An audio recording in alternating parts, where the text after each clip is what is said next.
பிரியமானவர்களே, இயேசு கிறிஸ்துவின் நாமத்தில் உங்களுக்கு என் அன்பின் வாழ்த்துக்கள். உங்களை மறுபடியும் இந்த வாரத்திலும் உங்களை பார்ப்பது எனக்கு அதிக சந்தோஷம். சுகமாக இருக்கிறீங்களா? பாதுகாப்பாக இருக்கிறீங்களா? ஆண்டவர் நம்மை பாதுகாக்கிறவர். இந்த நாட்களில் நீங்கள் அறிந்து கொள்ள வேண்டிய முக்கியமான காரியம், ஊடகங்கள் வழியாக பல செய்திகள் நம்ம கேள்விப்படுகிறோம். அப்படி தான் அறிந்து கொள்கிறோம்ல. இப்போ நாட்டில் என்ன நடக்குதுன்னு எப்படி தெரியும்? டெய்லி நியூஸ் பேப்பர் வாசிக்கிறோம். அப்புறம் நியூஸ் சேனல் மூலமாக செய்தி பார்க்குறோம். அந்த செய்திகள் சேனல் டிவி சேனலில் வர்றப்ப அது மூலமாக தான் விவசாயிகள் போராட்டம், எல்லையில் என்ன நடக்குது, இராணுவத்தில் என்ன நடக்குது, என்ன அளவுக்கு தேசத்தில் காரியம் நடக்குது எல்லாம் அறிந்து கொள்ள நியூஸ் அதுதான் வாசிக்கும். அதில் இந்த ஊடகங்கள் தினசரி பத்திரிகைகள் இருக்கிறது, டெய்லி நியூஸ் பேப்பர் இருக்கிறாரு, அது நிறைய நியூஸ் பேப்பர் இருக்குது. அப்புறம் வாரத்தில் வாரந்தோறும் வெளிவருகிற வார பத்திரிகைகள். இப்போ அவைகள் வாரத்தில் 2 வெளியிடுகிறாங்க. முக்கியமாக நீங்கள் பார்த்தீங்கன்னா வாரத்தில் 2 பத்திரிகைகள் இந்த வாரத்தில் வெளியிடுற வார பத்திரிகைகள் இருக்கும். அப்புறம் டிவி செய்திகள். அப்புறம் இப்போ சோசியல் மீடியா, யார் வேணாலும் பேசலாம், என்ன செய்தி வேணாலும் பேசலாம். அதுக்கு ஒரு கண்ட்ரோல் கிடையாது, அளவு கிடையாது, மனசில் தோன்றதெல்லாம் பேசலாம். யூடியூப், ஃபேஸ்புக்குன்னு, ட்விட்டர்னு, சோசியல் மீடியாவில் யார் வேணாலும் என்ன இதெல்லாம் இன்றைக்கி நம்ம காதல் விழுகிறது பார்க்குறோம். நான் வழக்கமாக 2 நியூஸ் பேப்பராவது டெய்லி வாசித்துருவேன். அது என்னுடைய பழக்கம். பல காலமாக 2 நியூஸ் பேப்பர் வாசிப்பேன். அப்போ ஓரளவுக்கு அந்த நியூஸை வச்சு என்ன நடந்திருக்கும், தேசத்தில் என்ன நடக்குன்னு கணிக்க முடியும். அதில் ஜெப குறிப்பு, அதை வைத்து நான் ஜெபம் செய்வேன். நாட்டில் இப்படி நடக்குது ஆண்டவரே, இந்த தீமை நடக்கக்கூடாது என்று மன்றாடி ஜெபிக்க. சில சமயம் நம்ம ஜெபத்துக்கான பதில் அதில் வரும். நம்ம இதுக்காக ஜெபிச்சோம், ஆண்டவர் இந்த காரியத்தை தேசத்தில் செய்கிறார், ஆண்டவருக்கு ஸ்தோத்திரம் என்று. அதனால் டெய்லி கட்டாயம் நான் நியூஸ் பேப்பர் வாசிப்பேன். அதே மாதிரி காலையிலையும் மாலையும் நியூஸ் பார்ப்பேன். கரெக்டாக ஒரு அரை மணி நேரம் நியூஸை தவறாமல் பார்க்குற பழக்கம் எனக்கு உண்டு. அப்போ தேசத்தில் என்ன நடக்கிறது அதுக்காக நியூஸ் பார்க்கும்போதே நான் ஜெபம் பண்ணுவேன். நம்முடைய பிரதமரை காமிச்சா பிரதமருக்கு ஒரு நிமிஷம், ஆண்டவரே எங்களுடைய பிரதமரை பாதுகாத்து கொள்ளுங்க, ஆசீர்வதிங்க, எங்கள் நாட்டுக்காக பயன்படுத்துங்க. முதலமைச்சரை காமிச்சா முதலமைச்சரை பிளஸ் பண்ணி அவங்கள ஆசீர்வதிங்க, எங்கள் தமிழ்நாட்டுக்கு ஆசீர்வாதம் பயன்படுத்துங்க. இது என்னுடைய பழக்கம். எந்த அமைச்சரை காமிச்சாலும் ஒரு ஆளை காமிக்கும் போது நியூஸ் பார்க்கும்போதே ஜெபிக்கிறது பழக்கம். பத்திரிக்கையில் நியூஸ் வாசிக்கும் போதே ஜெபம் பண்ணுவேன். சில சமயம் சில சம்பவங்களை வாசித்தா கண்ணீர் வரும். அதாவது கடன் பிரச்சனைனால குடும்பமே தற்கொலை பண்ணிட்டாங்க. சின்ன குழந்தைகளை கூட அவங்க கொன்னுட்டு தாய் தப்ப அந்த செய்தி என் கண்ணில் கண்ணீரை வரவழைத்தார். எத்தனையோ நடக்குது பாரு. இப்போ சமீபத்தில் உசிலம்பட்டி பக்கத்தில் பெண் குழந்தை, 3வது பெண் குழந்தை பிறந்ததுனால பாட்டியே அந்த பெண் குழந்தையை கொன்று இருக்கிறாங்க. இன்றைக்கி செய்தி எவ்வளோ வேதனை, சாபத்தை உண்டாக்குற காரியம். சொந்த பாட்டி, சொந்த குடும்பத்தாரை ஒரு கை குழந்தையை கொல்றாங்கன்னா எப்படி மனம் வரும்? 3வது பெண் குழந்தை, அதனால் தலகணி வச்சு அமைக்கி கொண்டு இருக்கிறாங்க. இன்றைக்கி செய்தியில் உங்களுக்கு தெரியுமா? அவங்களுக்கு இது தேவனை எவ்வளோ துக்கப்படுத்துகிற விஷயம். நம்மளை பாதிக்கணும். நாட்டில் நடக்கிற தீமைகளை அந்த சின்ன குழந்தை என்ன பண்ணிச்சு? ஒரு பெண் குழந்தை பிறந்ததுக்கு கொடுத்த ஆண்டவர் அதை வளர்க்க உதவி செய்ய மாட்டாரா?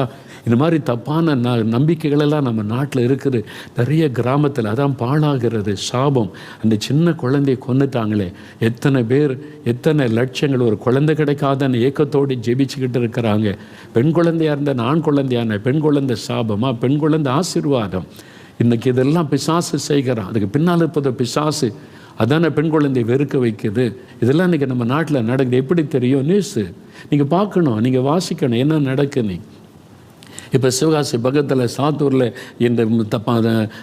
அந்த வெடிகள் செய்கிற இடத்துல பாருங்கள், விபத்து ஏற்பட்டு எத்தனை பேர் செத்துட்டாங்க, எத்தனை பேர் காயம் அடைஞ்சிட்டாங்க. என்ஜினியரிங் காலேஜ் ஸ்டூடெண்ட் ஒரு பிள்ளை செத்து போச்சுன்றது என்னை ரொம்ப பாதித்து. அந்த ஏழை குடும்பம் அவங்க என்ன நினச்சேன், என் பிள்ளை எங்கள் வாழ்க்கை, எங்கள் குடும்பத்தில் நல்லது நடக்கும்னு எதிர்பார்த்து நாங்கள் செத்து போச்சுரே. இதெல்லாம் நம்மளை பாதிக்கணும். அப்போ தேசத்தில் நடக்கிறத நம்ம அறியணுமானா ஊடகத்தின் வாயிலாக தான் அறிய முடியும். அதனால் செய்தி நம்ம பார்க்கணும், வாசிக்கணும். வெறும் இந்த சோசியல் மீடியாவில் போய் அவன் என்ன பேசியிருக்கான், இவன் என்ன பேசுகிற டைமை வேஸ்ட்டு பண்ணாதுங்க. அதில் எல்லாம் நிறைய பொய்யான செய்தியை பரப்பி அவங்க அதில் விளம்பரம் தேடி வருமானம் தேடுறவங்க பொருளாதவங்க பெருகிட்டாங்க. அதே சமயத்தில் நீங்கள் மீடியாவில் நீங்கள் ஊடகத்திலையும் எல்லாத்தையுமே நம்பிடக்கூடாது. நல்லா அறிந்துக்கோ. உண்மையான செய்தியை வெளியிட்டு பத்திரிகை தருமத்தை காத்து நடத்துகிற பத்திரிகைகள் இருக்கிறது. நீங்கள் 2க்கு வித்தியாசம் தெரிந்து கொள்ளணும். நல்ல பத்திரிகைகள் உண்மையான செய்தியை தான் எழுதுவாங்க, வேறு காரியங்களில் தலையிட மாட்டாங்க. மக்களுக்கு எது அவசியமோ அந்த செய்தியை மாத்திரம் கொடுக்கிற ஊடகங்கள் இருக்கிறது. அப்படி டிவி சேனலில் கூட அப்படி பிரயோஜனமான தெரியப்படுத்தணுன்ற செய்தியை மட்டும் சொல்லுகிற ஊடகங்கள் இருக்கிறது. அதை நீங்கள் அறிந்து கொள்ளணும். அதே சமயத்தில் என்ன நடக்கிறதுனா, கலப்படமான செய்திகளை வெளியிடுகிற ஊடகங்கள் இருக்கிறது. வித்தியாசத்தை நீங்கள் கண்டுபிடிக்கணும். நீங்கள் நிறைய வாசி பழகினா தெரியும். இப்போ நான் பல பத்திரிகைகள் வாசிக்கிற, பல மேகசின்ஸ் ரெகுலராக வார பத்திரிகைகள் வாசிப்பா. அந்த ஒரு செய்தியை வாசிக்கும் போது 2 பத்திரிகையிலும் ஒரே செய்தி வரும். கொஞ்சம் அங்கே ஸ்டைலில் வித்தியாசம் இருக்கும், எழுதுகிற முறைகள் வித்தியாசம் இருக்கும். நீங்கள் உங்களுக்குள்ளே இருக்கிற ஆவியில் கண்டுபிடிச்சிட முடியும் எந்த அளவுக்கு இதில் உண்மை இருக்கிறது என்பதை. அப்போ நீங்கள் நிறைய அதில் பழகினா உங்களுக்கு தெரிஞ்சிடும். அதனால் நாம் தேவ பிள்ளைகள் இதில் கவனமாக இருக்கணும். கடைசி காலத்தில் 1 தெசலோனிக்கர் 5:21 வசனம் சொல்லுகிறது, எல்லாத்தையும் சோதித்து பார்த்து நலமானதை பிடித்து கொள்ளுங்க. எந்த செய்தியும் உடனே நம்பிடுறாங்க, சோதித்து பாருங்கள் இதில் எந்த அளவுக்கு உண்மை இருக்குது, எந்த அளவுக்கு உண்மை இருக்கும். நீங்கள் கடைசி காலம், நீங்கள் வஞ்சிக்கப்பட்டுறக்கூடாது. அதனால் எதையுமே உடனே நம்பிடக்கூடாது, கேள்வி கேட்கணும். இதில் உண்மை இருக்குமா, எந்த அளவுக்கு உண்மை இருக்கும், இவர் சொல்கிறது உண்மைதானா, கேள்வி கேட்கணும். அதனால் நீங்கள் அதில் வஞ்சிக்கப்பட்டு போகாது. மற்ற 24 அதிகாரம் 4, 5, 6 வசனத்தில் பார்த்தீங்கன்னா, கடைசி காலத்தில் உலகத்தின் முடிவுக்கும் வருகைக்கு என்ன அடையாளம்னு சீஷர் கேட்கும்போது இயேசு என்ன வார்த்தை சொன்னார் தெரியுமா? முதலாவது சொன்னது, வஞ்சிக்கப்பட்டு போகாதபடி எச்சரிக்கையா இருங்க. அப்போ நீங்கள் கேள்விப்படுகிற செய்தி மூலமாக சாத்தான் வஞ்சித்து விடுவான். அதனால் வஞ்சிக்கப்பட்டு போகாதபடி, ஏமாற்றப்பட்டு போகாதபடி எச்சரிக்கையா இருங்கன்னு தான் ஆண்டவர் சொல்லுகிறார், எச்சரிப்பு கொடுக்கிறார். நம்ம தேவ பிள்ளைகள் எல்லாத்தையும் நம்பிட்டு, எல்லாத்தையும் சொல்லிட்டு அப்படிதான் இருக்கு இப்படிதான் இருக்குன்னு பேசி சாபத்தை நம்ம தேடிக்கொள்ளக்கூடாது. நம்ம கவனமாக இருக்கணும், எச்சரிப்பாக இருக்கணும். இயேசு நமக்கு எச்சரிப்பு. எல்லாம் நீங்கள் செய்திகளை கேள்விப்படுவீர்கள். ஆண்டவர் சொல்ல, கடைசி காலத்தில் இப்படி செய்தெல்லாம் கேள்விப்படுவீங்க. எப்படி கேள்விப்படுவோம்? ஊடகங்கள் வழியாய், அப்புறம் இப்போ சோசியல் மீடியா வழியாய், பத்திரிக்கை வழியாய், நியூஸ் சேனல் வழியாய் நம்ம செய்திகளை கேள்விப்படுவோம். அப்போ அதுதான் இங்கே பூமி எதிர்ச்சி, இங்கே பஞ்சம், இந்த கொள்ளை, இதெல்லாம் எப்படி நமக்கு தெரியும்? ஊடகங்கள் வழியாய். அப்போ அதில் நீங்கள் அறிந்து கொள்ள வேண்டிய ஒரு விஷயம் என்னென்னா, 1 பேதுரு 5:8 பைபிள் சொல்லு, கடைசி காலம் சாத்தான் வஞ்சிக்கும்படிக்கு சுற்றி திரிகிறான். அதனால் தெளிந்த புத்தி உள்ளவர்களாயிருங்க, விழித்திருங்கள், வாட்ச்ஃபுல், கவனமாக இருங்க. எதையும் டக்குன்னு நம்பிடாருங்க. தெளிந்த புத்தியோட இது எப்படி உண்மையான செய்தியா அப்படின்னு சொல்லி நீங்கள் கவனிக்கணும் என்பதான். சில ஊடகங்கள், பத்திரிகைகள் உண்மை செய்தியை வெளியிடும். அவங்க ஸ்டாண்டர்ட், அவங்க பத்திரிக்கை தர்மம்னு ஒன்று இருக்குது, அதை உண்மையாக கடைபிடிக்கிற நல்ல ஊடகங்கள் இருக்கிறது. டெய்லி நியூஸ் பேப்பரும் சரி, வார நியூஸ் பேப்பரும் சரி, டிவி ஊடகமானாலும் சரி, இப்படி தான் நாங்கள் உண்மை செய்தியை கொடுப்போம். அது உங்களுக்கு கண்டுபிடிச்சிடலாம். அவங்களுக்காக ஆண்டவருக்கு ஸ்தோத்திரம். சில ஊடகங்கள் கலப்பான செய்திகளை வெளியிடுவாங்க. ஒரு செய்தி 50% சரியாக இருக்கும், 50% இவங்க மசாலா கலந்து அவங்க சேர்த்து வெளியிடுவாங்க. நீங்கள் வாசிக்கும் போதே தெரிஞ்சிடும், இவ்வளோ தான் உண்மை, இதுக்கு மேலே இவங்க ஜனங்கள் இன்ட்ரெஸ்ட்டாக வாசிக்கணுன்றதுக்கு சேர்த்துருக்கான்னு கண்டுபிடிச்சிடலாம். அது சில ஊடகங்கள் இருக்குது, பொய்யான செய்தி, அவங்க வேலையே அதான், பொய்யான செய்தி, மக்களை ஏமாத்துகிற மாதிரி, கேட்டால் கேள்விப்பட்டோம், நம்புகிறோம் அப்படிலாம் வெளியிட்டு செய்தியை வெளியிட்டுருவாங்க. நீங்கள் பார்த்தீங்கன்னா சில ஊடகங்கள் கட்சி சார்புடையதாக இருக்கும். அப்போ அந்த கட்சிக்கு சாதகமாக நியூஸை வளைச்சி நெளிச்சு வெளியிடுவாங்க. நீங்கள் கண்டுபிடிச்சிக்கலாம், இல்லை இந்த அளவுக்கு தான் உண்மை இருக்கும், இவங்க இந்த கட்சியை சப்போர்ட் பண்ணுறாங்கன்னு கண்டுபிடிச்சிடலாம். சிலர் ஊடகங்கள் மதத்துக்கு சப்போர்ட் பண்ணணும், இவங்க இந்த மதத்துக்கு சப்போர்ட் பண்ணுறாங்க, அதுக்கேற்றபடி இப்படி வளைச்சி சொல்கிறாங்க, கண்டுபிடிச்சிடலாம். சில ஊடகங்கள் ஜாதிகளுக்கு சப்போர்ட் பண்ணுறவங்களும் இருக்கிறாங்க, எல்லாமே இல்லை, சில ஊடகங்கள். அப்போது அந்த கட்சி, மதம், ஜாதி உணர்வோடு செய்தி வெளியிடுறவங்க அதுக்கு ஏற்றபடி அந்த நியூஸை ஞானமாக எழுதி நம்புகிற மாதிரி எழுதி செஞ்சிருவாங்க. நம்ம தான் கவனமாக இருக்கோம். அதனால தான் ஆண்டவர் சொல்கிறாரு, எல்லாத்தையும் நம்பி ஏமாந்து போயிடாதங்க, விழிப்பாருங்க, தெளிந்த புத்தியாருங்க. நாம் தேவ பிள்ளைகள், நம்ம கவனமாக இருக்கணும். சிலர் தவறான புரிந்து கொள்ளுதல், மிஸ் அண்டர்ஸ்டாண்டிங், நல்லா கவனித்து கொள்ளுங்க. தவறான புரிந்து கொள்ளுதலினால் சில செய்திகள் வந்துடும், அதை நீங்கள் அறிந்து கொள்ளணும். ஒரு உதாரணம் நான் சொல்லட்டுமா? கவனிங்க. சில வருஷத்துக்கு முன்னால் சகோதரர் டிஜேசி தினகரன் அவங்க உயிரோடு இருக்கும்போது ஒரு இந்து மத தலைவரை அவங்க சந்தித்தாங்க, நேரில் போய் சந்தித்தாங்க. சந்தித்த உடனே அது பத்திரிக்கையெல்லாம் செய்தியாக வந்தது. பிரபலங்கள் சந்திக்கும் போது நியூஸாக வரும். ஒரு பத்திரிக்கையில் என்ன எழுதிட்டான் அந்த நிருபர், அது அவருடைய தப்பு இல்லை, நல்லா கவனிங்க. நான் சொல்கிற சகோதரர் தினகரன் அவர்கள் அந்த இந்து மத தலைவருக்கு பூஜை பொருட்களை பரிசாக கிஃப்டாக கொடுத்தார் என்று சொல்லி ஒரு ஃபோட்டோ போட்டு எழுதிட்டாங்க. அதில் எழுதிட்டாங்க பூஜை பொருட்களை அவர் கிஃப்டாக கொடுத்தாருன்னு. அவ்வளவுதான். இது இந்துக்கள் பெருசாக எடுக்க மாட்டாங்க. அது ஓகே அப்படின்னு எடுத்துகிட்டு போயிடுவாங்க. ஆனால் கிறிஸ்தவர்கள், கிறிஸ்தவ ஊழியர்கள், கிறிஸ்தவ பத்திரிகைகளை பயங்கரமாக பிரதர் டிஜேஸை தாக்கி உலகம் முழுது செய்தியை பரப்பி ஆளுக்கு விமர்சனம், ஆளு திட்டுறது, பேசுகிறது பண்ணாங்க. எனக்கு தெரியும், என்கிட்ட சிலர் வாதாடி பேசுகிறாங்க, இதெல்லாம் சரியா போச்சா அப்படின்ட்டு பேசுனாங்க. இதில் எந்த அளவுக்கு உண்மை இருக்குது யோசிக்க வேண்டாம். இவ்வளோ பேர் இயேசுவை பற்றி பிரசங்கம் பண்ண ஊழியக்காரர் இதை செய்வாரா? இது உண்மை. அந்த பத்திரிக்கையில் வந்த செய்தி 100க்கு 100 உண்மையானு ஏன் நீங்கள் நிதானிக்கலை? என்ன பிரதர் உங்களுக்கு பிடிக்காது, எப்படியாவது குறை சொல்லணும், யாராவது ஒருத்தர் எழுதிட்டு அதை வச்சு எல்லாம் பாருங்கள் பத்திரிக்கையிலே வந்திருக்குன்னு காமிச்சு அடிச்சிடணும். அதனால தான் உண்மையாக நேசித்தா அதில் என்ன தூரம் உண்மை இருக்குன்னு நீங்கள் கண்டுபிடிப்பீங்க. நான் அது நேரில் கேட்டேன். பிரதர் டிஜேஎஸ் தினகரன் அவளை நேரில் சந்திக்கும் போது ஒரு நாள் பிரதர்கிட்ட கேட்டேன், பிரதர் நீங்கள் இந்த மத தலைவரை சந்தித்த செய்தி பத்திரிக்கையில் வந்துச்சு, நீங்கள் பூஜை பொருட்களை கிஃப்டாக கொடுத்ததாக செய்தி அதில் போட்டிருந்தாங்க. அதில் உலகம் முழுவதும் கிறிஸ்தவங்களை செய்தியை பரப்பி கிறிஸ்தவ ஊழியர்கள் பத்திரிக்கையெல்லாம் பயங்கரமாக அவங்களை தாக்கியெல்லாம் எழுதுனாங்களேன்னு அவங்க சிரிச்சுக்கிட்டே தம்பி அப்படின்னு நடந்தது எனக்கு சொன்னாங்க. என்ன நடந்தது? அவங்க என்னை கூப்பிட்டாங்க, உங்ககிட்ட ஒரு முக்கியமான காரியம் பேசணும், நீங்கள் என்னை சந்திக்க வர முடியுமான்னு கூப்பிட்டாங்க. அவங்களுடைய அழைப்பின் பேரில் நான் போனேன். அவங்கள பார்க்கணுன்னா மற்றவங்க வரும்போது அவங்க பெரிய மதத்தில் உட்காந்து தரையில் உட்காந்து தான் அவங்கள்ட்ட பிளெஸ்ஸிங் வாங்கி கொள்ளுவாங்க. நான் அவர்கிட்ட பிளெஸ்ஸிங் வாங்க போகலை, பேச போனேன். அவங்க என்ன அழைச்சிருக்காங்க, மரியாதை நிமித்தம் போன போது எனக்கு சேர் போட்டு ஈக்குவலாக உட்கார வச்சு தான் என்கிட்ட பேசினாங்க. அப்போ பேசும்போது முதலாவது அவங்க அறிமுகப்படுத்தினது, அங்குள்ள அவங்களுடைய அசிஸ்டண்ட்லாம் கூட இருப்பாங்களா சொன்னது, இவர் கிறிஸ்தவ மத போதகர், என்ன இந்து மத தலைவர் அப்படின்னு எல்லாரும் சொல்கிறாங்க. மெட்ராஸ் பீச்சில் நான் மீட்டிங் நடத்தினா 1000 2000 சில ஆயிரங்கள் கூட்டதே பெரிய கஷ்டம். ஆனால் இந்த ஐயா மெட்ராஸ் பீச்சில் கூட்ட வச்சா லட்சக்கணக்கான மக்கள் கூடுவாங்க அப்படின்னு அறிமுகப்படுத்திட்டு பேசியிருக்கிறாங்க. அப்போ பிரதர் சொன்னாங்க, அரை மணி நேரம் என்னுடைய சாட்சி, இயேசு எனக்கு கொடுத்த அனுபவம், சுகம், ரட்சிப்பை எல்லாம் சொல்லி இயேசுவை நான் அவருக்கு நல்ல தெளிவாய் பேச கர்த்தர் கிருபை கொடுத்தார். அது கடைசியாக அவருக்கு ஒரு கிஃப்ட் கொடுத்தேன். என்ன கொடுத்தீங்க? அதான பிரச்சனை பிரதர்னு கேட்டேன். ஃப்ரூட்ஸ் வைக்கிற அந்த டேபிளில் ஃப்ரூட்ஸ்லாம் வைப்பாங்களா, பழங்கள் வைக்கிற ஒரு பாத்திரம், ஒரு மரியாதை நிமித்தம் பார்க்க போகிற ஒரு கிஃப்ட் கொடுக்கலான்னு பழங்கள் வைக்கக்கூடிய ஒரு ட்ரே, அதைத்தான் நான் ஒரு கிஃப்டாக கொடுத்தேன். ஆனால் இதில் யார் மேலே தப்பு? யார் மேலேயும் தப்பு இல்லை. பத்திரிகை நிருபர்கள் அவருடைய பார்வையில் தவறான புரிந்து கொள்ளுதல். அந்த பத்திரிகை நிருபரை தேவையானுக்கு ஒன்றும் செய்யலை, அவர் மாட்டி விடணும்னு செய்யலை. அவருடைய பார்வைக்கு தெரிஞ்சது ஒரு பூஜை பொருள்னு அவர் எழுதிட்டார் பத்திரிக்கையில். இதை கிறிஸ்தவங்க பிடித்து கொண்டு கிறிஸ்தவ பத்திரிகையில் எழுதி உலகெல்லாம் ஒரு பொய்யான செய்தியை பரப்பி ஒரு ஊழியக்காரனை அவமானப்படுத்த நீ பரப்புனீங்களே, அந்த செய்தி யோசித்து பாருங்கள், நீங்களே யோசித்து பாருங்களேன். அவர் சொன்ன, நான் ஒரு ஊழியக்காரன், நான் செய்வேனா தம்பி அப்படின்னு சொல்லி. இதுதான் உண்மை. நீங்கள் நேரில் அதனால தான் கண்ணால் காண்பதும் போய் காதால் கேட்பதும் போய் தீர விசாரிப்பது மெய்யின்னு ஏன் பழமொழி இருக்கு. ஒன்று விசாரிக்கணும், நீங்கள் கேட்கணும். பத்திரிகைகள் இப்படி வந்திருக்கு, எது என்ன உண்மை? பத்திரிகை எல்லாமே உண்மை கிடையாது. சிலர் மிஸ் அண்டர்ஸ்டாண்ட் வேணுக்குன்னு எழுத மாட்டாங்க, தவறான புரிந்து கொள்ளுதல். இதை நம்ம அறிந்து கொண்டோம். நான் நேரில் கேட்டேன், அதை அறிந்து கொண்டேன். அப்புறம் நிறைய பேர் வருத்தப்பட்டேன், ஐயோ நான் நம்பிட்டேன் பிரதர், இதை தப்பாக செய்துட்டேனேன்னு சொல்லி. அதனால் தவறான புரிந்து கொள்ளுதல். அதனால் இதை கவனிக்கணும்.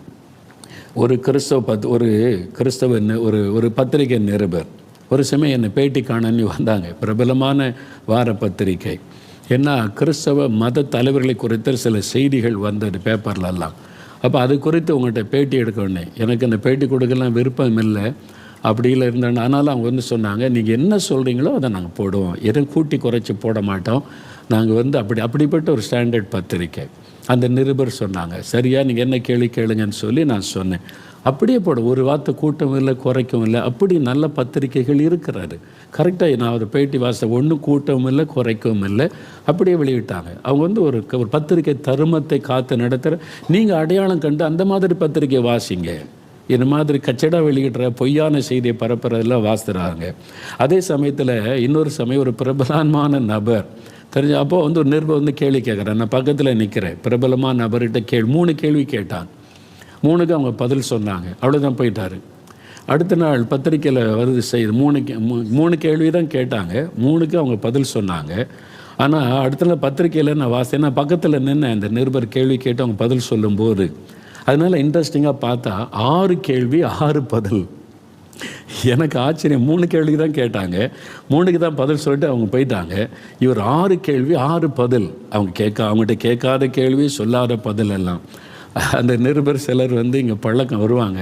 ஒரு முறை தற்செயலாக பார்த்தோன்னே கேட்டேன், நீங்கள் 3 கேள்வி தான் கேட்டீங்க, 3க்கு தான் பதில் சொன்னாங்க, நீங்கள் 6 கேள்வி கேட்டு 6க்கு அவங்க பதில் சொன்னதாக போட்டிருக்கீங்களேன்னு கேட்டேன். அவர் சிரிச்சுக்கிட்டே சொன்னாங்க, பிரதர் 3 கேள்வி கேட்டதுக்கு பதில் சொன்னார், அப்படியே போட்டலாமா, எப்படி 3 எக்ஸ்ட்ரா சேர்த்தீங்க? அப்படிலாம் நாங்கள் போட்டால் தான் ஜனங்க இன்ட்ரெஸ்ட்டாக வாசிப்பாங்க. ஜனங்க இன்ட்ரெஸ்ட்டாக வாசிக்கணுன்னா நாங்கள் இப்படி கேட்டோம், இப்படி பதில் சொன்னாங்கன்னு அப்படி போட்டுருவோம். எல்லாருமே அந்த தப்பு செய்கிறல. அப்போ நீங்கள் ஒரு பத்திரிக்கை ஊடகத்தில் வர செய்தியை எப்படி எடுத்துக்கொள்ளணும்? தேவ பிள்ளைகள் தான் கவனமாக இருக்கணும். இல்லாட்டா நமக்கு நாமே பாவம் செய்து சாபத்தை தேடிக்கொள்ளுவோம். கவனமாக இருக்கணும். பத்திரிக்கையில் வரக்கூடிய செய்திகளை நீங்கள் சோதித்து பார்க்கணும். இது உண்மையாக இருக்குமா? இந்த ஊழியக்காரர் இப்படி செஞ்சுருப்பாரா, இவங்க செஞ்சுருப்பாங்களா அப்படின்னு சொல்லி. சமீபத்தில் முக்கியமான செய்தி, சாத்தூரில் வெடி விபத்தில் இறந்துட்டாங்க. 2 பிரபலமான செய்தி, தலைப்பு செய்தி. ஒரு பத்திரிகை செய்தியில் இத்தனை பேர் இறந்தாங்கன்னு செய்தி, இன்னொருத்தருடைய தலைப்பை செய்தி. 2க்கும் வித்தியாசம் இருக்குது. இவங்க சொன்ன மாதிரி அதே நம்பர் இல்லை, மாறுபடுகிறாரு. அப்போ இந்த பத்திரிகை குற்றம் செய்தான்னா இல்லை. அந்த நிருபர் கேட்பார் ஒருத்தர்கிட்ட, எப்படி அவங்களுக்கு தெரியும்? அவங்கள ஆஃபீஸர்கிட்ட கேட்பார், தெரிஞ்சவங்ககிட்ட, டாக்டர்கிட்ட எத்தனை பேர் மறைச்சிருக்கிறாங்க. உடனே ஒருத்தர் சொல்லுவார். இன்னொருத்தர்கிட்ட கேட்கும்போது அவர் இன்னொரு செய்தி சொல்லியிருப்பார் அந்த நிருபர்கிட்ட. இது ஒரு பெரிய குற்றமே கிடையாது. அவங்க விசாரிக்கும் போது அவங்களுக்கு கிடைத்த செய்தி, கேள்விப்பட்டதை சொல்கிறாங்க, அவ்வளோதான். அவங்க தீர விசாரித்து செய்கிறது வேறு. உடனே கிடைத்த செய்தி. இப்போ கேஸ் சிலிண்டர் விலை ஏறிட்டு 2 பத்திரிகையில் 2 விதமான போட்டு, இதில் இவ்வளோ ரூபா போட்டிருக்காங்க, இதில் இவ்வளோ ரூபா போட்டிருக்காங்க. அப்போ 2 தப்பா அப்படின்னு கேட்டால் இல்லை, அந்த நிருபர்கள் கேள்விப்பட்டதை போடுறாங்க, நான் இப்படி அறிந்ததை போடுறாங்க, அவ்வளோதான். அது 2 இது பொதுவான சில செய்திகள் 2 விதமாக இருக்குது, யாரும் பெருசாக எடுக்க மாட்டாங்க. ஆனால் ஒரு தனி நபரை பற்றி செய்தி வெளியிடும் போது ஊடகங்கள் கவனமாக இருக்கணும். ஏன்னா ஒரு நபரை அது பாதிக்கும். ஒரு தனி நபரை பற்றி சொல்லப்படும் போது அது ஏன் இந்த மாதிரிலாம் செய்தி பொய்யானதெல்லாம் வெளியிடுறாங்க? இப்போ நான் போன முறை வாசித்தேன், ஒரு பத்திரிக்கையில் ஜெபமலையில் மோகலை ஆக்கிரமிப்பு செஞ்சிட்டாருன்னு. ஒரு அடி நிலத்தை கூட ஆக்கிரமிப்பு செய்யலை. பொய்யான செய்தியை பயங்கரமாக வெளியிட்டிருக்கிறாங்க. இது மேலே ஆக்ஷன் எடுக்க முடியாதா அப்படின்னு கேட்டால், இந்திய சட்டத்தின் பிரகாரம் என்ன பிரச்சனைன்னா, பத்திரிக்கையில் ஒரு பொய்யான செய்தி நிரூபித்து நம்ம நீங்கள் தவறான செய்தி வெளியிட்டிருக்கீங்கன்னா, அடுத்த மாதத்தில் அடுத்த வாரத்தில் இவ்வளோண்டு சின்ன கட்டத்தில் இப்படி பதில் கொடுத்துருக்காங்கன்னு போட்டுருவாங்க. இதை இப்போ யாரும் வாசிக்க மாட்டாங்க, ஹெட்லைனில் வாசிப்பாங்க. சில பத்திரிக்கை அதுவும் போட மாட்டாங்க. நீங்கள் கோர்ட்டுக்கு போனால் நிற்காது. ஏன்னா நம்முடைய அந்த சட்டத்திட்டம் அப்படி இருக்குது. அவங்க என்ன சொல்லுவாங்கன்னா, நீங்கள் அந்த செய்தியை நல்லா வாசிங்க, தலைப்பு அப்படி போட்டுருவாங்க. உள்ளே நீங்கள் வாசித்தீங்கன்னா சொல்லப்படுகிறது, நம்பப்படுகிறது, கேள்விப்பட்டோம், இவங்க சொன்னார்கள் என்று எங்களுக்கு செய்தி வந்தது, அந்த வார்த்தையில் நிற்பாங்க. எந்த கோர்ட்டுக்கு போனாலும் நடக்காது. அதை வச்சு அடிச்சுட்டு வந்துடுவாங்க. இது நம்முடைய சட்டத்தில் இருக்கிற ஓட்டை. இதை பயன்படுத்தி தான் இந்த செய்திகளை நீங்கள் வாசிக்கும் போது கவனிக்கணும். என்ன சொல்லப்பட்டு திட்டமாக சொல்கிறோம், நிரூபணமாக சொல்கிறோம், இப்படி நடந்தது செய்தி வராது. இப்படி கேள்விப்பட்டோம், இப்படி சொல்லப்படுகிறது, இப்படி நம்பப்படுகிறது.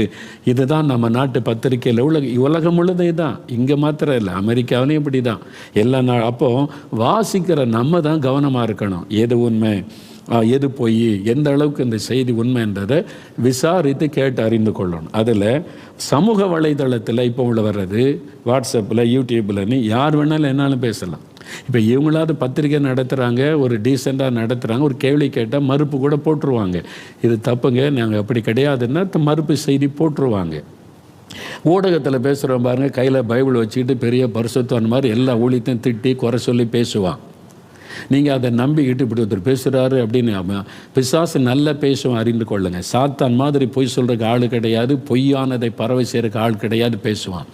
அப்போ நீங்கள் என்ன செய்யணும், யார் அந்த செய்தியை பேசுகிறாங்களோ, ஹூ இஸ் திஸ் மேன், இந்த ஆள் யார், இந்த பெண் யார், முதல்ல அதை கண்டுபிடிங்க. அவங்க எங்கே ஊழியம் செய்கிறாங்க, அவங்களுடைய குடும்ப பின்னணி என்ன, அவங்க எந்த சபையை சார்ந்தவங்க, அவங்க என்ன ஊழியம் செய்கிறாங்க, இயேசுவுக்காக என்ன செய்கிறாங்க, அவங்க மூலமாக ஆத்மா ரட்சிக்கப்படுதா, தேவனுடைய ராஜ்யம் கட்டப்படுகிறதா, அவங்க மூலமாக ஆண்டவருக்கு என்ன பிரயோஜனமான ஊழியம் நடக்கும், முதல்ல அதை விசாரிங்க. சும்மா ஒருத்தன் பைபிள் வச்சுட்டு பேசினா உடனே நம்பாதங்க. அவனை விசாரிங்க, அவனை பற்றி பாருங்க, அவர் எங்கே ஊழியம் செய்கிறாரு, என்ன ஊழியம் செய்கிறார், அவரை குறித்து மற்றவங்க என்ன சாட்சி கொடுக்குறாங்க, அவங்க சபையில் சாட்சி இருக்குதா, மற்றவங்க இவர் இவ்வளோ ஆதாயம் பண்ணுறாரு, இவ்வளோ ஊழியம் செய்கிறாரு அப்படி உங்களுக்கு நிரூபிக்கக்கூடிய காரியம் இருக்குதா, முதல்ல அதை கேள்வி கேளுங்க. முதல்ல அதை கேளுங்க. ஏன்னா போலிகள் பெருகிட்டான். கடைசி காலத்தில் போலிகள் வருவாங்கன்னு பைபிள் எச்சரிக்கிறாரு. ஆனால் கள்ள தீர்க்கதரிசிகள் வருவாங்க, கள்ள உபதேசம் பண்ணுறவங்க வருவாங்க, கள்ள சகோதரர்கள் வருவாங்கன்னு பைபிள் எச்சரிக்கிறாரு. இவங்க நல்லவங்களா கள்ளர்களான்னு எப்படி கண்டுபிடிப்பீங்க? விசாரித்து அறியணும். சும்மா சொல்கிறதெல்லாம் பைபிள் வச்சுட்டு கரெக்டாக தானே இருக்குது அப்படின்னு நினைக்காங்க. சாத்தான் இயேசு வந்து சோதிக்கும் போது சொன்னது கரெக்டாக தான் இருந்துச்சு. இயேசு வந்து கேட்குறான், அப்போத்த நீ சாப்பிடுங்க, கத்த உங்கள்கிட்ட வெள்ளம் இருக்குந்தாங்களே, தேவதூதல் கையில் ஏந்துவாங்க, நீ பைபிள் இருக்கலாம் குதிங்க. சொன்னது கரெக்டாக தானே தெரியுது. பிசாசு என்ன நோக்கத்தோடு பேசுகிறான் என்பதை அறியணும். அதனால் தயவு செய்து எல்லாத்தையும் நம்பாமல் அவங்கள்ட்ட கேள்வி கேளுங்க. நீங்கள் என்ன ஊழியம் செய்கிறீங்க? எத்தனை ஆத்மா ஆதாயம் பண்ணுறீங்க? உங்கள் மூலமாக எத்தனை பேர் சபையில் சேர்க்கப்பட்டிருக்கிறாங்க? தேவனுடைய ராஜ்யத்தை கிட்ட என்ன பண்ணுறீங்க? ஒரு பாஸ்டர் சொல்கிறார், பிரதர், கொடுமை என்னன்னா பாஸ்டர்ஸ் ஃபெலோஷிப் நடக்கிற இடத்துக்கெல்லாம் வந்துடுறாங்க. அவங்கள்ட்ட சபை இருக்கான்னா ஒரு சபை கூட கிடையாது, ஒரு சர்ச்சை இல்லாதான் தன்னை பாஸ்டர்னு சொல்கிறாங்க. அப்போ நல்ல பாஸ்டர்ஸ் உண்மையாக உழைக்கிறவங்க இருக்காங்க, கள்ளர்களும் உள்ள நுழைஞ்சிட்டாங்க. இன்றைக்கி சபைகளை ஒரு சபையுமே கிடையாது தன்னை பாஸ்டர்னு சொல்லிக்கொண்டு சும்மா சுற்றி கொண்டு ஏமாற்றி கொண்டு சாப்பிட்டு கொண்டு பணம் சம்பாதித்து கொண்டு அலைகிறவங்க பெருகி கொண்டு இருக்கிறாங்க. கள்ள பிஷப்பு, போலி பிஷப்மார்கள், சர்ச்சே இருக்காது பிஷப்பும்பாங்க. ஒரு டைசஸ் இருந்தால் தான் பிஷப்பு. ஆனால் டைசஸே இருக்க ஒரு சபையுமே இருக்காது. அவர் எங்கே போய் பிரசங்கம் பண்ணுறாரு, எந்த ஆராதனைக்கு போகிறாரு, எத்தனை பேருக்கு ஞானஸ்தானம் கொடுத்தான்னு கேளுங்க. எதுவுமே பொய், எல்லாம் பொய்யா பேசுவாங்க. ஒன்றையும் ஆதாரமாக நிரூபிக்க முடியாது. நீங்கள் கேள்வி கேட்கணும், நீங்கள் கேட்கணும், எத்தனை ஆதாரத்தை காமி. நீ பிஷப்னா உனக்கு என்ன ஆதாரம் இருக்குது? எத்தனை சபை, எத்தனை பேருக்கு ஞானஸ்தானம் கொடுத்த, எத்தனை பேர் உன் மூலமாக ரட்சிக்கப்பட்டாங்க? நீங்கள் கேட்கணும். நீ பாஸ்டர்னா எப்படி? இப்போ நீ சுவிசேஷகன்னா எப்படி சுவிசேஷகன்? நீ என்ன ஊழியம் செய்கிற? எத்தனை ஆத்மாவனால் ரட்சிக்கப்பட்டாங்க? கேள்வி கேட்கணும். சும்மா ஒருத்தன் பைபிள் வச்சுட்டு பேசணும், அதெல்லாம் நம்பியோ பேசுகிறாரு பாருங்க. என்ன நல்லா அறிந்து கொள்ளுங்க. மோகன்லாஸை பிடிக்காத நிறைய பேர் இருக்காங்க, ஊழியக்காரங்க இருக்காங்க, பாஸ்டர்ஸ் இருக்காங்க, சில மிஷனரி ஸ்தாபனங்கள் கூட இருக்குது. எனக்கு தெரியும். எல்லாருக்கும் என்னை பிடிக்கணும்னு அவசியம் கிடையாது. அவங்கவுங்க ஊழியத்தை அவங்கவுங்க செய்யட்டும். அதனால் ஒரு சிலருக்கு சுவிசேஷ ஊழியம் பிடிக்கும், சிலருக்கு பிடிக்காது. சிலருக்கு மிஷினரி ஊழியம் பிடிக்கும், பாஸ்டர்ஸை பிடிக்காது. இது நேச்சுரல். அவங்களுக்கு என்ன ஊழியமோ அதை செய்யுங்க, அவ்வளோதான். எல்லோரும் என்னை பிடிக்கணும்னு அவசியமும் கிடையாது. அதனால் அது மாதிரி ஆண்டவர் எனக்கு சொல்லி, இயேசுவையே நிறைய பேருக்கு பிடிக்காது. அப்படி தான் இருந்துச்சு. இயேசு ஊழியம் செய்கிற போது மத தலைவர்களாக இருந்தாங்க. அப்படி தான் இருக்கும். அதனால் ஒருத்தர் பிடிக்கலை அப்படின்றதுக்காக அவரை பற்றி என்ன வேணாலும் பேசுகிறது சொல்கிறது. அதனால் நீங்கள் மப்பிளைக்கு இன்றைக்கி விசுவாசிகள் தான் கவனமாக இருக்கணும். நீங்கள் ஜாக்கிரதையாக இருக்கிறது தான் நான் உங்களுக்கு சொல்கிறேன். எல்லாத்தையும் நம்பாமல் சோசியல் மீடியாவில் வர அவ்வளோத்தையும் பரப்புறது, பொய்யான செய்தியை பரப்புனீங்கன்னா கர்த்தர் ஒரு நாள் நியாயத்தீர்ப்பில் பதில் கொடுக்கணும். நீ ஏன் பொய்யானதை பரப்புன? நீ உண்மை நீ கண்டுபிடிச்சி அது உண்மைன்னு உனக்கு தெரியுமா? எவனோ ஒருத்தர் சொல்கிறான்னு நீ எப்படி உண்மையை எடுத்துக்கொள்கிற? தேவன் கணக்கு கேட்பார். நம்ம தான் கவனமாக இருக்கணும். அதனால் நம்ம எந்த செய்திகளையும் உடனே எடுத்துக்கொள்ளாமல் அதனுடைய உண்மைத்தன்மை என்னன்றதை நீங்கள் முதல்ல கண்டுபிடிக்கணும். அவங்க எந்த சர்ச்சுக்கு போகிறாங்க, என்ன ஊழியம் செய்கிறாங்க, எவ்வளோ ஆத்ம ஆதாயம் பண்ணுறாங்க, அவங்க மூலமாக தேவனுடைய ராஜ்யத்துக்கு என்ன பிரயோஜனம், இவங்க ஏன் இந்த ஊழியரை பற்றி பேசுகிறாங்க, கேள்வி கேளுங்க. இவங்க ஏன் அவரை பற்றி பேசணும், அதுக்கு என்ன காரணம் இருக்க முடியும்? நீங்கள் யோசித்தாலே ஆவியானவர் காமிச்சிருவார், எல்லாம் ஜாக்கிரதையாக இருக்க கடைசி காலம்னு சொல்லி. அதனால் நம்ம கவனமாக இருக்க வேண்டிய காலம். அதுக்காகத்தான் இதை உங்களுக்கு சொல்ல சொன்னது. சும்மா எல்லாம் கண்ட நியூஸையும் பார்த்து உங்களுடைய ஆத்மாவை கெடுத்து கொள்ளாதங்க. பக்தி விருத்திக்கு ஏதுவானதை பாருங்கள். நல்ல தேவ செய்தி, நல்ல ஊழியர்கள் செய்தி கொடுக்குறாங்க, டீச்சிங் கொடுக்குறாங்க, அதை கேளுங்க. உங்களுடைய பக்தி விருத்தி அடையும். அடுத்த ஆளை பற்றி குறை சொல்கிறதும் திட்டுறதும் ஏசுகிறதும், சிலருக்கு பொறாமையினால் பேசுகிறது. ஒருத்தன் பேசுகிறான் வாட்ஸ்அப்பில், பால்தனுக்கு 3 ஹெலிகாப்டர் இருக்குன்றான். நானே கேட்டேன், எங்கே இருக்குது? ஒரு ஹெலிகாப்டர் கூட கிடையாது. இதை நம்பிக்கொண்டு உடனே லைக் போட்டுக்கிற கிறிஸ்தவர்கள் இருக்கிறாங்க. எவ்வளோ முட்டாள்தனமான காரியத்தை செய்கிறீங்க உங்களுக்கு தெரியுமா? ஒரு ஊழியக்கான பொய்யா குற்றச்சாட்டுகிற ஒரு காரியத்தை செய்வது உண்மையாக இருந்தால் ஜெபம் பண்ணுங்க. பொய்யான காரியத்தை எதுக்கு நீங்கள் பரப்பணும்? யோசித்து பாருங்கள். பிசாசு தான் அதை செய்வான். முன்னாடி நம்ப முடியாது பொய்யான காரியத்தெல்லாம் பரப்புவது.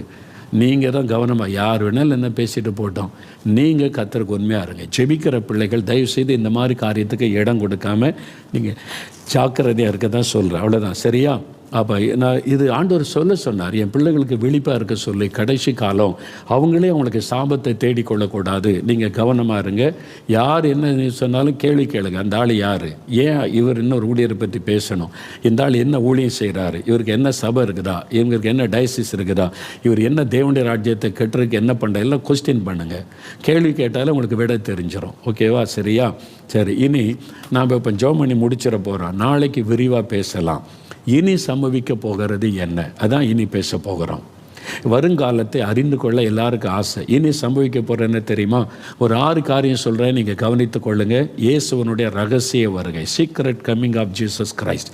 இனி வரப்போகிற உலகத்தில் ஒரு மாபெரும் நிகழ்வு, இயேசுவனுடைய ரகசிய வருகை. அது எப்படி இருக்கும், அந்த வரும்போது என்ன நடக்கும், நம்ம எப்படி இருப்போம், இதெல்லாம் நாளைக்கு நான் உங்களுக்கு விரிவாய் வசனத்தோடு சொல்ல போகிறேன். இயேசுனுடைய ரகசிய வருகைக்கு பிறகு உபத்திரவ காலம், அது 7 வருட உபத்திரவ காலம், 3.5 வருட உபத்திரவ காலம், 3.5 வருடம் மகா உபத்திரவ காலம். அதுதான் அந்தி கிறிஸ்துவின் காலம். அந்தி கிறிஸ்து எப்படி வெளிப்படுவான், என்னென்ன உபத்திரவம் வரும், அப்போ நம்முடைய சரீரத்தில் இந்த அடையாளத்தை தரித்து கொள்ளணும். இதெல்லாம் பைபிளில் சொல்லப்பட்டது எப்படி நடக்கும், இன்றைக்கி அதை நோக்கி சாத்தான் எப்படி உலகத்தையே நகர்த்தி கொண்டிருக்கிறான், இதெல்லாம் நம்ம பார்க்க போகிறோம். உபத்திரவ காலம். 3வது இயேசுடைய பகிரங்க வருகை. 7 வருஷம் முடிந்த பிறகு இயேசு வெளிப்படையாய் ஒலிவ மலையில் அவருடைய பாதங்கள் நிற்கும். அதெல்லாம் வசனத்தில் நம்ம வாசிக்க போகிறோம். அப்போ என்ன நடக்கும், ஒரு பெரிய யுத்தம் நடக்கும். ஆண்டவருடைய 2ஆம் வருகையில் சாத்தானோடு ஒரு பெரிய யுத்தம் நடக்கும். அந்த யுத்தம் அர்மகதோன் என்கிற யுத்தம். அது இஸ்ரவேல் தேசத்தில் அந்த சமவெளி இருக்கிறது. அதையெல்லாம் பற்றி நம்ம பார்க்க போகிறோம். அதன் பிறகு சாத்தானை ஆண்டவர் பிடித்து அவர் பாதாளத்தில் ஒரு இடத்தில் அடைத்து விடுவார். அப்புறம் 1000 வருஷம் அரசாட்சி, முழு உலகத்தையும் இயேசு ராஜாதி ராஜாவாக இருந்து அரசாளுவார், ஒரு சமாதானத்தின் தேவனாக. அப்போ தான் உலகம் முழுவதும் ஒரு சமாதானம், சுபிட்சம், ஆசீர்வாதம் உண்டாயிருக்கும். அந்த ஆட்சியை தரப்போகிறவர் இயேசு கிறிஸ்து. அவர் ராஜாவாக வருவார். Lord of lords, king of kings. அவர் தேவாதி தேவன், ராஜாதி ராஜா, ஏக சக்கராதிபதி அவர். அப்படி அவர் ஆட்சி செய்வார். அவருடைய ஆட்சி காலம் எப்படி இருக்கும், உலகம் எல்லாம் 1000 வருஷ அரசாட்சி. அதன் பிறகு சாத்தான் கொஞ்ச காலம் திறந்து விடப்பட்டு ஃபைனலாக சாத்தானோட யுத்தம் நடத்தி அவன் முற்றிலும் நரகத்தில் அழிக்கப்பட்டு போவான். அதன் பிறகு இறுதி நியாய தீர்ப்பு நடைபெறும். வெள்ளை சிங்காசன நியாய தீர்ப்பு, கடைசி ஜட்ஜ்மெண்ட். உலகம் முழுவதும் அவருக்கு முன்பாய் கூட்டப்படும் கடைசி ஜட்ஜ்மெண்ட் அது நடைபெறும். அதன் பிறகு ஆண்டவர் புதிய வானத்தையும் புதிய பூமியை சிருஷ்டிப்பார். இந்த பழைய பூமி வானம் அழிக்கப்பட்டு புதிய வானம் புதிய பூமி, தேவனுடைய ஆட்சி. அப்பொழுது பிதாவாகிய தேவனும் குமாரனாகிய இயேசு கிறிஸ்து சிங்காசனத்தில் அமர்ந்து ஆட்சி பண்ணுவாங்க. முழு உலகத்தையும் ஒரு ஆளுகை செய்வார். அதன் பிறகு ஒரு புதிய ஒரு உலகம், புதிய வானம். அதற்கு நித்திய காலமாய் ஒரு வியாதி இல்லை, பாவம் இல்லை, பயம் இல்லை, மரணம் இல்லை, ஒரு மகிழ்ச்சியான ஒரு வாழ்க்கை ஆண்டவருடைய ராஜ்யத்தில் உண்டாயிருக்கும். தேவனுடைய ராஜ்யம் என்று அழைக்கப்படுகிற கர்த்தருடைய ஆளுகை. இதுதான் இனி நடக்க போகிற சம்பவங்கள். அதனுடைய கடைசி காலத்தில், அது நிறைவேற ஆரம்பிக்கிற காலத்தில் வந்துவிட்டோம். அதை குறித்து நாளை தினத்திலிருந்து வரிசையாக ஒவ்வொன்றாக வசனத்திலிருந்து நம்ம தியானிக்க போகிறோம். ஆனால் ஆயத்தப்படுங்க, வேத புஸ்தகத்தோடு வரணும். கவனமாக நம்ம பார்த்து இந்த காரியங்களை எல்லாம் நம்ம தியானிக்க போகிறோம். அப்படி